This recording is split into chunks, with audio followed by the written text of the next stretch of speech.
To replace the guide wheel of the spray car head, the machine needs to be turned off.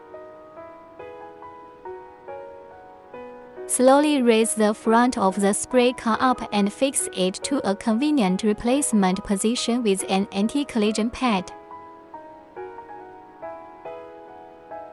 Then use a hex wrench to remove the wheel that needs to be replaced.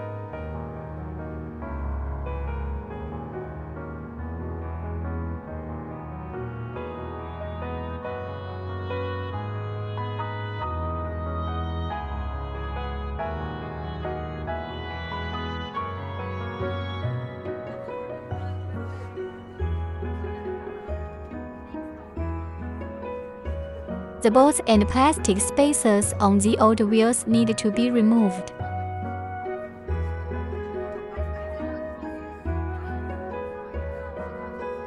After removal, there is a bolt, a plastic isolation column, and 2 plastic gaskets. To install a new wheel, you need to pass the bolt through the spring side of the wheel first.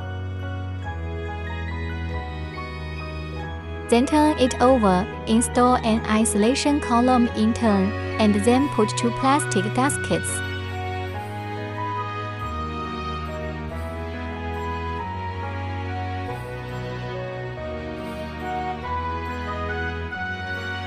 Then put the assembled new wheel into the guide rail chute, align it with the nut port, and lock it tightly.